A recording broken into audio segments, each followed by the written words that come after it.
ရပါလူရပါပြီဒီနေ့လူသားနဲ့ကုသိုလ်ရှင်ကတော့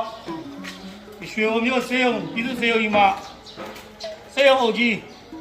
ဒေါက်တာဦးကျော်မောင်ဖြစ်ပါတယ်ဗျာဒီရွှေဘုံဆေးရုံအုပ်ကြီးပါဗျာနော်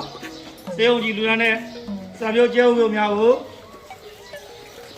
ဆေးရုံထဲမှာဒီစိတ်ကူးသားမှုခံရတဲ့ဝေဒနာရှင်များတောက်သုံးနိုင်ရန်အတွက်စားသုံးနိုင်ရန်အတွက်ကုသိုလ်ပြုပေးခြင်းဖြစ်ပါတယ်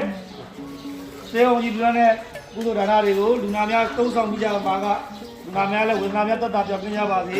စိတ်ချမ်းသာကိုယ်ကျန်းမာရှိကြပါစေလို့ဆုတောင်းပေးပါတယ်ဆေးရုံကြီးလည်းကျန်းမာချမ်းသာရှိပါစေလို့ဆုတောင်းပေးပါတယ်ခင်ဗျာနော်ဒီနေ့ဒေါက်တာဦးကျော်မောင်လူနာတော့စာမျိုးကျဲဦးလူနာကိုလာရောက်လူနာကုသိုလ်ပြုပေးခြင်းဖြစ်ပါတယ်ဗျာ